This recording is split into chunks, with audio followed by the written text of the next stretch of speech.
Thanks for tuning in, everybody, to the Unrecognized podcast. This episode is going to be sick. Lots of lessons and dope stories from this kid's experience. He's killing it down in Miami. Let's dive in. Alrighty, everybody, welcome back to the Unrecognized podcast. My name is Rishnak, your host. With me today, we have Savior. That's how you say it, right? Savior, but Savior? close enough. You're close. Dang, dude, that's a cool. For the first time I freaking saw your name, I was like, dang, I don't know how to pronounce it, but it looks dope. Yeah, I just say when people ask me how do I pronounce your name, I'm just Savior, Lord and Savior. Right. They're okay, that's a nice name, nice way to put it. Right. Nah, I'm grateful for my name. I actually have, I think, the coolest name I've ever seen. And actually the other day, some kid on Instagram DM'd me and I saw his name. It was the same exact thing. I'm like, yeah. What the hell? He's like, but we have the same exact name. And I was like, dang. There's no way.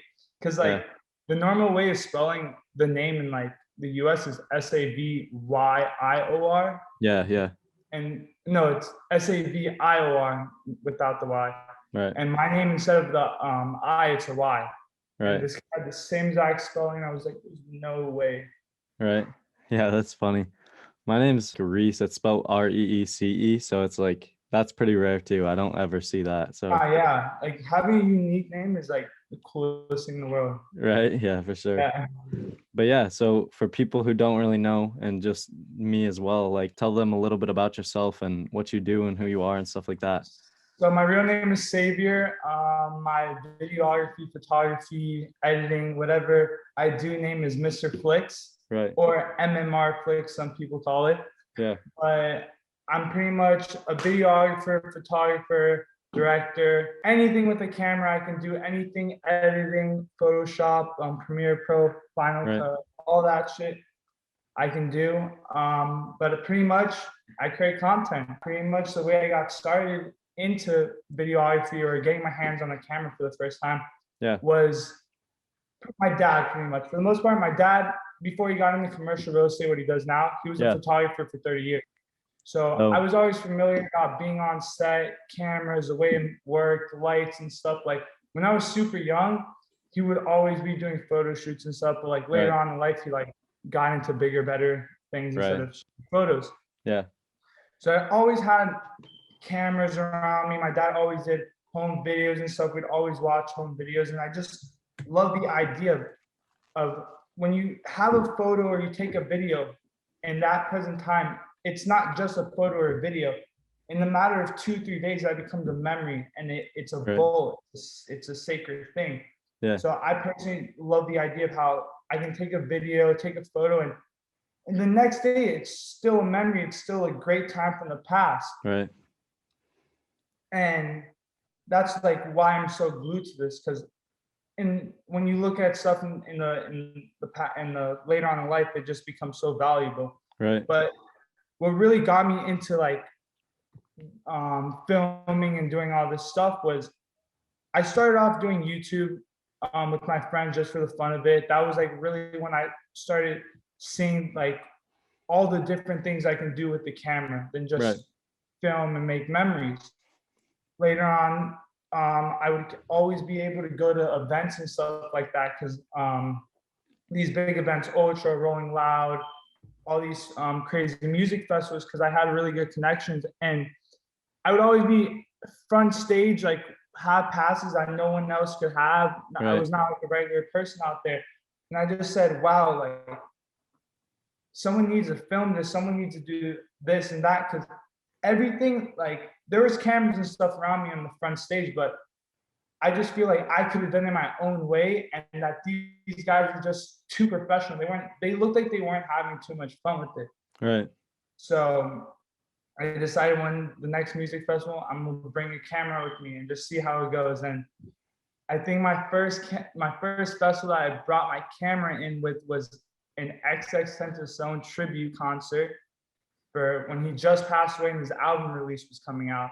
Dang. And I remember I took photos and I looked at them, bro, and I thought I was the best photographer in the world. And I look at those photos today, and they're literally the worst photos I can ever imagine taking. But that's just how it is. Yeah. But yeah, later on in life, I'm gone Rolling Loud, did all these music festivals, and the way like people respond to you in these music festivals with you Right. having a camera is so different, bro. They think you're doing your job and stuff, and it's just so free, and like it's a whole different world, bro. Right. Yeah, definitely. So that pretty much is what got me into more connected to holding a camera, was taking these photos, and it separated me from all these other people. Now I wasn't just Savior because I have nice cars and stuff before. Savior, the cool, crazy kid. I was Right. Savior, the photographer. Now Right. my whole idea, my whole name changed pretty much. So I really got connected to it, and then one day I would always just post concert videos and all this stuff. And then one day some guy DM'd me, said, "Yo, I want to shoot a music video with you." Right. And I was like, "Oh shit." And he's like, "How much do you charge?" And I was just like, "Oh shit." Like when he said that, I was like, wow, there's actually money involved in this. Like, Right. all right. Just literally gave him, I think I said $250, $300 for a music video. And he got a great deal on that video, because that was a fire ass video for that price. But as soon as that money hit my hand, I was just like, wow, bro, like this is crazy. Like I can actually probably make a living off this. Right. Like I just shot a video and edited a video in a matter of 2, 3, 4 days. And this is like half of someone's paycheck of them working 8 hours a day. Yeah, So I was exactly. like, my whole mindset changed on that. And I was like, wow, I need to really learn how to become a videographer and photographer. Definitely. Started watching YouTube, just opening my mind hella. Yep. And Yeah, that's what it's all about. here I am today shooting music videos and filming all types of different artists and Yeah. creating a whole bunch of crazy. Well, I said, yeah, that's it- pretty much my first footsteps into getting into this career. Yeah, for sure. Yeah, that's a dope story. I mean, you covered a bunch of it. That's another thing too, is like when I did like first see your Instagram, I was like, dang, obviously the car is dope. You know, you had that thing on Mint, but just like the content started coming after, like I started following you and stuff like that, and like, dang, this guy's really like, it's just Hungry. different. Yeah, exactly. Yeah. That's what it is. It's like there's a lot of kid, and you live in Miami, right? Yeah, born and raised. Yeah. So it's like a lot of kids probably live there and like live the life, but they don't put out the content, and they're not hungry, like you said, you know? There's so many people out here, bro. Some of the coolest people I've ever met have craziest lives. And I tell them, bro, if you would put a camera to your face to just do something different, bro, instead of sitting on your ass playing video games, you could actually probably become something and Right. do the same shit you do every day, but just film yourself. Right. Like I've done that a couple of times. Like I've had people fly me out to create like 4 or 5 videos of YouTube content for them. And then I tell them, look, bro, like I teach them like the whole week I'm with them, or 2 weeks I'm with them, Yeah. trying to make them into a freaking YouTube demon. Right. And bro, like some of the kids I've done went along with it, started YouTube, they're kind of up there. And then some kids just, wasted their money on me. Right. But yeah, dude, really think, if anybody that's listening to this right now, if you have a crazy life where you want to do YouTube, get your ass up, or you want to do anything in this fucking world, get your ass up, because there's only one way to do that shit, and you do it yourself, bro, and not have someone hold your hand and do it along the way. No, bro, learn everything on your fucking own, even if it's a headache or it's the hardest thing in the effing world, bro. You can do it if you tell yourself you can do it. Definitely. Yeah, I think that's a big thing, is like, for one, teaching yourself, and two, just doing it. And like intrinsic motivation is freaking everything, bro. You know that. Like if you get up, you're like, I don't have stuff to do today, but I'm gonna do a ton. I'm gonna try my hardest and find something to do, or do something to make the world a better impact. Anything, bro. It doesn't matter. It doesn't matter. Don't sit on your ass. Time is money. Remember that. Time is a very valuable thing. That's right. Everybody, you only have so much of it. Yeah, you let it pass, and then you start realizing it. By the time, like, bro, like there's kids that were working at the age of how old? Probably 16, bro. I'm 20 actually, not 19. I feel like I'm 19 still. Yeah. But there's kids that have been working since 16 on stuff, and I've always said in my head, like, what is this kid doing? Like when I was that age, all that stuff. Now they're fucking the big bad wolf. They're taking over the streets. They're doing what they want to do. They're living the life they want to do. Like, and that's all in a matter of 4 years. 4 years might seem a long time from now, but 4 years ago, if you look back in your memories on your freaking Snapchat, it doesn't seem that long ago. Right. So you got to start working somewhere. Yeah, that's dude. And like consistency is probably the one freaking word that is like literally the base of all everything creativity wise. Yeah, and the only time people are gonna really give you the opportunity and see like greatness in you is when you're at this age, bro. Once you become 30 and shit, people are gonna look at you and be like, "This is some regular ass dude." You gotta be not a regular dude at the age of 30. You gotta be a badass at the age of 30. And it's if you've been doing it that long, you know, that gives you so much more freaking Not just even that, bro. respect. I've been taking this shit serious for about surprisingly a year and a half, maybe 2 years coming on now. Right. But you gotta always start somewhere, bro. If you have a dream, do not let that sit in your head. Right. Go run for it. The only person that's gonna be able to make that dream come true is you. That's right. Definitely. I think it's a inspiring thing that you've kind of like made it your career almost in a way. Because did you go to like college or anything like that? So I did go to college for film. Okay. So I'll tell you about my whole school life. I was got out of probably 10 schools my whole life, was a very problematic kid, but I was always a great inspirational kid. I always just wanted to do me. Right. That's always how I was. I could not sit and stand teachers and learn something I did not want to learn. Right. So I dropped out of 10th grade. I did opportunity school, did all these things, but literally like when I dropped out of high school and I like went to all these other different schools just to get my diploma or my GED, whatever the hell it was. Yeah. That shit is really what opened my eyes. Yeah. Because I wasn't like, I just like saw way more about where people stood, who people were, and just understood like life a lot more. Mm-hmm. And so pretty much I like another thing that really opened my eyes is when I dropped out of high school too. Those 2 years of me being that I should have been in 11th and 12th grade were really my free years, were my years that I sat on my ass, I smoked every day, I just did nothing with my life, but became a shithead and race cars and do a whole bunch of stupid stuff. And I really think that 2 years is what opened my eyes, saying, wow, I need to get my ass up and do something. Because I would only sit home, watch YouTubers and stuff like that and be like, I want to be that guy, I want to be that guy. And I learned in my head, bro, the only way to be that guy is being different and getting on my 2 feet. Yeah, definitely. And so I got my GED. I passed that test, and I went into the Miami Art Institute, and I did some classes at Miami-Dade College. Yeah. For film and stuff, just to learn more about film. I did 1-2 semesters. Going into my third semester, I fully dropped out. I was getting like I was flying, I was traveling a lot at that time too. Like there were music festivals going on, so I was going to any music festival I could go to and just trying to build my name up, trying to show my face more so people knew who I was as a person. Yeah, definitely. And pretty much was like, I couldn't. Another thing, bro, is I was in there listening to old like directors and all this stuff, and I was just like, I feel like I need to be on set, not in a classroom learning this. I need to be actually hands-on, like learning this, running around on set, all that stuff. Yeah. And dropped out and just started literally going. If I like, bro, I swear I would know a location, a place and stuff. And I would like, and it would be like on someone's famous's Snapchat or whatever. And I knew that location, but I would drive my ass over there, put my camera around my neck and pretend I belonged there. Yeah. Straight up.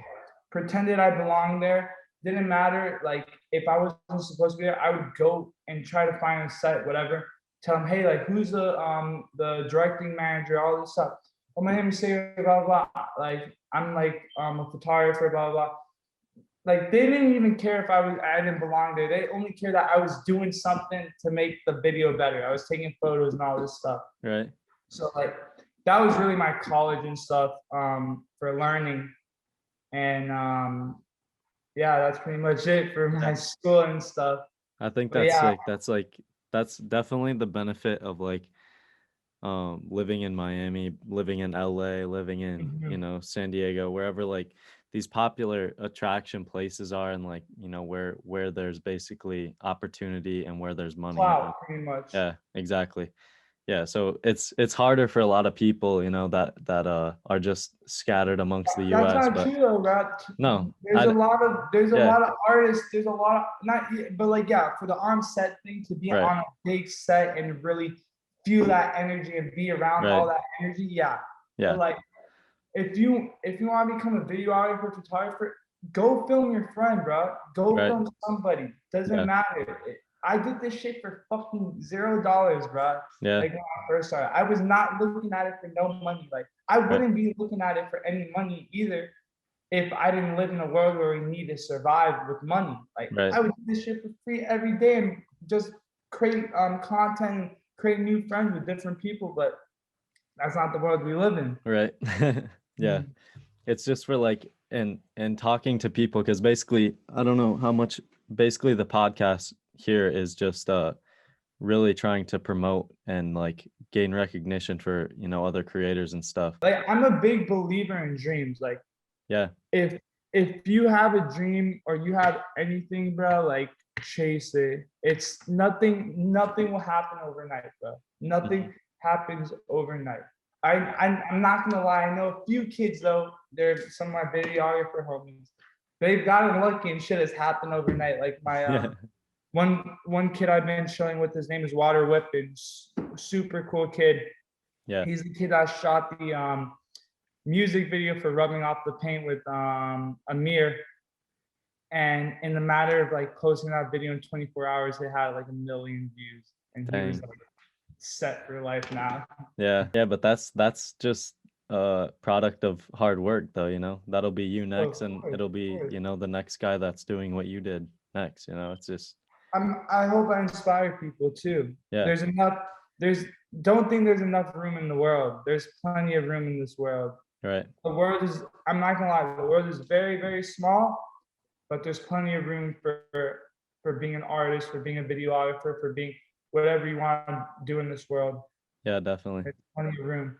Yeah, I think the inspirational part about like your personal brand and your content and stuff is the rare experiences, you know. It's like obviously you're not like a freaking, you're not the baby, but you're, you know, at times when your content's like right alongside him, or like, you know what I mean? It's Like just those rare moments. Like I have one, the rarest photos I think of the baby, right, and a ski mask too. Right, all these crazy ass photos that I personally think I always catch at the right moment. Like I right. can be at a concert with next to 20 different photographers, but the photos I personally catch, I think are so different. Like there's a photo of ski mask getting held by a security guard, and the security guard's face is like about to erupt. Like like it's the funniest photo ever. Yeah. And like ski mask is just like kicking his legs around and stuff. And what's his name? Danny Towers is like right next to him, like holding him back. Like, it's just a great Yeah. photo. I don't know if you've seen it. Mhm. But and then I have this photo of the baby. I have a big ass frame. I'm bringing right here. This photo actually. Yeah. It's like right after Rolling Loud in New York, his performance. He was on stage, and I don't know, for some reason he threw his shoes in the crowd, Yeah. like his Gucci shoes to the left and to the right. It was like some crazy shit. And then I just see him getting on his security guard's shoulder, which is this huge, like 6'3" security guard, and he's walking. And I'm like, oh shit, no photographers were around me to get that shot. And I Right. think that's one of my rarest photos, and definitely my favorite photo, Yeah. because his facial expression was crazy. Like I don't know, he was looking right at me too. Right. Um, I'll turn this That's off.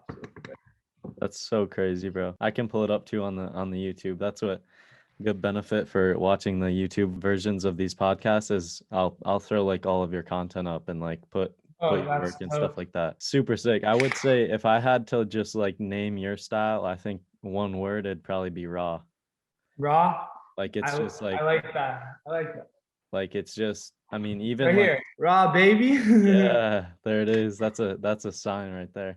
But even like your car photos, like man, this industry up here, like if I'm trying to work with like bigger photographers around my area, Mhm. Midwest, whatever, it's like there's just a ton of car photographers just Oh because yeah, we don't see a Porsche. We probably have freaking I live in like a that's town kind of of what got me into this stuff 60,000. too. Is car photography. I'm not Yeah. gonna lie. Yeah, and it's just like there's so many people that are like if they see a nice car, it's like they're Oh yeah, glued to it. instantly take a photo. Yeah, Boom. yeah. So it's like there's a lot of people like that are inspired, which is super dope, but like even your like car photography is just different. Professional is not the word. It's like it's just raw, you know what I mean? It's It's just just like simple, yeah. just Like the different. one thing I keep in my head is it's this word my dad always told me because my dad's an artist. My dad is just like me. Like I used to tag graffiti, do all this shit, still Right. do. But there's a saying called Yeah. kiss, like keep it stupid simple. And that's I always I don't know, that shit always glued in my Yeah. head. Just keep it simple. Over don't overdo anything because if you overdo something, it's too much. It Exactly. becomes stupid. Exactly. But if you keep it simple and you got it level out, keep it stupid and simple at the same time, and it's a perfect ratio. Right. Yeah, for sure. And I've talked to actually the last episode I recorded, I talked to a kid from Memphis and he's very like in the city kind of like we were just talking like and it's really important to have a website because Oh yeah, like you said there's plenty of room for people in the world like there's plenty of spots open but it is at the same time an extremely saturated industry that you have to you really have to be on find top of your game. right. If you're going to be playing the game, you got to be on top of the game. You got to Right. be winning. What would you say like we talked about some lessons about like, you know, sticking and being on top of your game and stuff like that, but what would you say like a couple of really strong lessons would be to new photographers or even ones that are really good and like been doing it for a minute, but they're not getting the traction that they should have. I don't get the attraction I should be getting Yeah. either. So like stuff I've done to get my name out there is like stupid stuff, bro. But it's so fun. I like printed out a whole bunch of my photos, my logo, and just went around a place called Wynwood down here in Miami, where Yeah. I don't know if you're familiar with it, but it's a whole bunch of art and stuff. And I literally just start gluing my paintings on telephone poles, all this, I mean, my photos on telephone Yeah. poles, all this stuff. And the matter of like the next day, bro, everyone was tagging, like posting on their story, who's Mr. Flicks, just the only way to get famous now, bro, is doing something different. It's Bro, doing that's it. something different. Yeah, It has to be totally different. And definitely. like, if you're new to this, bro, don't let the money get over your head, bro. Don't look at this stuff for the money. Always look at it as I'm doing this because I love it. The money will come on later in life, bro. It Yeah. will. Just focus on what your dream is. Do what you want. Have your own style. Don't look at someone and be like, oh, this guy is cool, blah, blah, blah. Like, I like his style. I'm gonna try to no. Do you? Your style is gonna form, bro. I didn't have a style for a very long time. I was looking at other people's stuff, trying to copy their stuff, and I was just like, nah. Started editing, really messing around, like just editing a lot.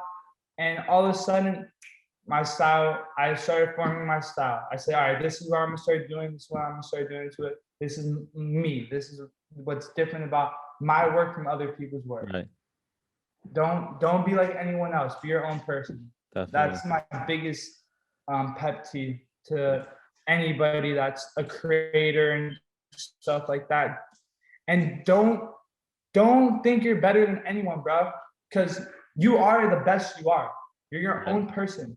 There's always going to be someone that's 20 times 20% better than you at stuff. Don't let that get over your head either. Right. Just take your time, learn this stuff.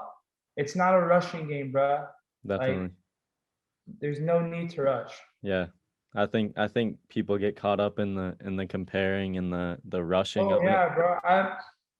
I look at people all the time. I'm like, bro, how are you're your own person, bro? Yeah, for sure. Yeah, what's the future look like for you? What kind of projects you got coming up? What have you done in the past month and stuff like that that's not out? Can you So the past month, but yeah, this is an exciting one. Past month, um, been, just pretty much going with the flow. Yeah.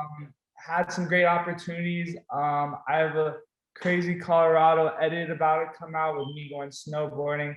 Pretty much like the last month, January was a very vacation month for me Yeah. because I worked the whole year nonstop, just trying to make whatever money I can to buy the equipment I need and stuff. Right. Um, but February this month, I've been pretty much, I haven't been filming a lot lately, but editing a lot of people's content. Like I just did something for Foot Locker.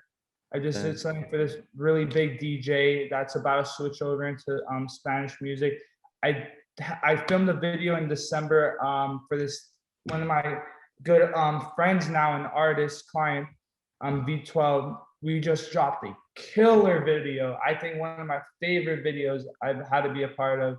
I think I And saw it. Was it with Jared G.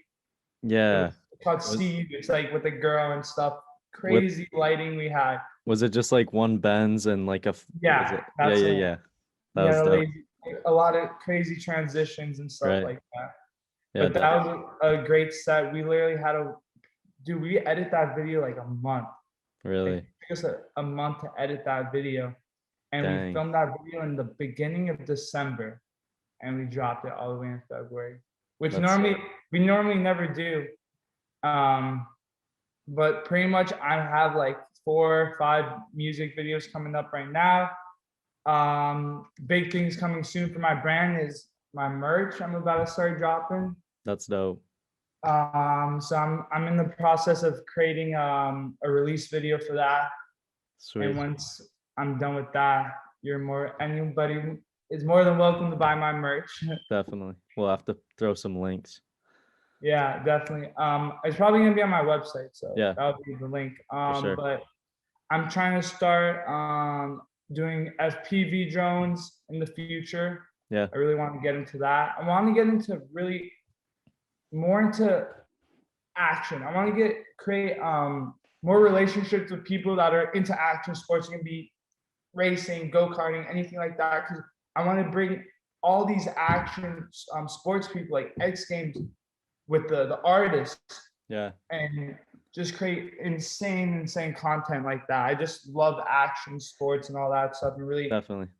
think I can catch that those magic moments Definitely. and create a killer video. On that note, do you follow Axel Hodges at all? Yeah, my one of my good friends is one of my best friends is the is a girlfriend of his. Really? Yeah, so Gabby Yeah. Gigi, don't kill me, I forgot your last name, but her name's Gabriella. Yeah. Bro, definitely. That's crazy. Dude, I ride dirt bikes too, and I think I actually through you, I think I must have found what's his name, ASAP Danny or something. Yeah, that's my homeboy. Yeah, I was gonna say that. The only person you follow that I know is ASAP. Yeah, yeah, yeah. So I found you first, and then I found him because he was just like, you posted him riding a bike or something. I'm like, bro, I gotta get on Him that. wheeling through Miami. Yeah, yeah. So I ride dirt bike a lot, and like literally the conversations. Did you see that video that Axel's in, like with Juice's Yeah, conversations? I just saw that like with Dill 35mm and Yep. all these DJ Scheme and all that. Yeah, Yeah. that's I haven't had the chance to watch it, but I was at the doctor's office today looking Right. at the post and I was like, shit, this is a killer video, but a lot of crazy equipment was involved in that. Oh, definitely. Craziest equipment. Yeah, that was like, so I met Axel a couple times because they would come to the US Bank Stadium in Minneapolis. Mm-hmm. So it was like so dope for X Games. And then I actually went out to, when I was in Cali one time, I just walked up to him and was like, bro, I'm a big fan. Like he's just dope, you know? He's just got a style. It's not like he's the best freaking dirt biker ever, you know, but he's just got like this crazy style. Got some balls of steel, bro, to be going in the air like that and oh my doing gosh, those crazy ass maneuvers. Yeah. Like crazy. Yeah, but I'm just saying, like, I think that conversations video, like blending like rap, hip hop, and just crazy Yeah, like when content. I'm in the car going 150 down the road, why don't you? And I have a song playing that makes me feel like I'm freaking going through different dimensions and stuff. Right, Like, show that exact feeling, bro. like Exactly. show that demeanor. Like, Yeah, I just think there's so much stuff in the world for music videos and videos that haven't been done. yeah, Like, and I just like putting someone in a freaking Baja car or having someone do something totally different instead yeah. of being in front of a corner store or just rapping in front of the camera. Like, put some like emotion and like the world in there. Definitely. Yeah, I think that's dope. I just got into it too. Like I said, when I moved to Florida, it was for the past like 4 months or whatever. I just got back and that was like I was doing a lot of like pretty uniform stuff because we were like building a brand around, influencers and stuff like that. And it was awesome and I learned a ton, but I learned like what I liked about it and what I didn't. And now, Exactly. like, I mean, talking to you, it's like I already know, like, we would both show up to a set and be like, this needs to be way different than, Oh yeah, bro. these old heads got it going. And I'll fight sometimes on set and be like, look, bro, like, just do this for one shot. If it doesn't look good, then we can put it back the same way. But Right. let me show you how this should be done. Definitely. And like I don't know. Some people on set, bro, are so dumb. They just want to go by the script. But like when you go off the script, it's going Right. to make the video a lot better. Yeah, for sure. Yeah, dude, it'd be crazy. I'd love to freaking come down. I've been to Miami twice now, but I mean, bro, I feel like I just It's crazy ass city. Miami is literally turning to LA, bro. yeah, Like, it really is. all my friends in LA are like, bro, LA is dead. There's no clubs open. There's nothing here, bro. And they're You gonna be can't the have a last restaurant open until 12 a.m. here, but we have the strip clubs open 24/7 and the clubs open 24/7. That's funny. It's crazy. Yeah. I could see Miami us doing literally. some crazy stuff though. I DJ too a lot. Oh yeah. So yeah, so it's hard because I know we talked about it once. You had like some pool party. I'm like, bro, I need to get down there and DJ one. Yeah, I mean, I literally, not gonna lie, my DJ boy right next to me here. I Oh, you literally do too? started just getting into DJing. I thought, bro, I always thought DJing was such a different thing, bro. Like, until I really like saw someone doing it and telling me in my ear like what to do, and I was like, Right? wait, what? Like, you actually are like you're doing something on Yeah. this. Like, I literally thought people were just like Aux bullshitting cord. around and stuff like Yeah. that. Like, nah, DJing is actually you gotta know what you're doing. Yeah, for You sure. gotta really know what you're doing. Yeah, that'd be dope. Like, and yeah, like you can't even judge. Like, bro, like I used to be a very judgeful person. Yeah. And I would not say it to your face, but to myself, I would be like, oh, whatever, blah blah blah, and like, bro, like, don't be judging nobody in this world because you never know who that person can be and like what it Exactly. takes for that person to be where he is. Yeah, exactly. Dude, it's crazy. And then that's just you never know their story. Exactly. That's another beautiful lesson. People work for like people if someone's in that position or where they are, Yeah. like they deserve it probably. Unless it was like handed down to you, like Right. which some people are very fortunate about. Right. But like you just never know. Yeah. Especially in this day and age, bro. You never know. I've met a lot of crazy people on the streets and just working and stuff. Right. Yeah, definitely. But yeah, we'll definitely get something going in the future. I could promise that. Yeah, bro. Hopefully, I'm working with some crazy artists, and I got you doing some crazy That'd be sick. and parties. That's another thing, bro. I want to start making like a boiler room Right. in Miami. Like, I'm like might rent out, start leasing a warehouse. Yeah. And throwing a party every single night if I could, bro. Right. Till whatever. Yeah, that's a big thing. I have a clothing brand as well, so then I DJ. So we took over like that's what I titled the event because I design and do Premiere Pro and all that crap too. And so I just made this crazy flyer, and it was called like Half Moon Beach was the beach name, and it was like Half Moon Beach Takeover, and it was during COVID. It was last July, so I set up like 2 big canopies, and it's like a college town, so it's everybody's just there like regardless. But then like I threw these flyers everywhere, and we had like hired a couple people to like film because obviously me and my partner were busy and stuff. So it was just crazy, bro. And that's another like thing that I tell people. Like doing stuff you love, bro, and making money off of it is like the craziest feeling in the world, because it doesn't feel like work. It feels like another day, another life. Yeah, it's crazy. And it's just like you need people, like exposure. When you provide that rare experience for people, like we're trying they're to coming. live, if you show someone a great time, a great experience, they're coming back in a heartbeat. They're coming back any day of the week. I promise. They're buying your merch. They're supporting all your photos. They're watching. That's why you post. I'm trying to create the next Rolling Loud, next Ultra, bro. I think I can be one of those people too, to create an outstanding music festival for the world to enjoy. Yeah, definitely. And not even try to make it a freaking overpriced event, but like make it something more realistic than all these other events and stuff like that. Definitely. Yeah, it's just a big freaking game that we're all playing, but it's a game, the game of life, bro. It's real. It's real. Right. For sure. But yeah, check this guy out on Instagram. Check his website out. They're both mmr.flicks. Well, your website's just mmr.flicks.com. Yeah. I'll link it to the end of this video, end of this podcast, in the description, stuff like that. But yeah, this man's obviously got some serious stuff shaking down in Miami. Hopefully some bigger, better things coming soon. Definitely. Get on it, though. I appreciate it, bro. Thank you for interviewing me. Thank you for giving me this opportunity and stuff. Yeah, bro. For sure. Thanks for coming on. Nah, thank you. Thank you, everybody, for listening to that sick episode. Big shout out to mmr flicks, or Mr. Flicks, or Savior. Check him out on Instagram. Check out his website at mmr.flicks.com. Big things coming soon there. Peace.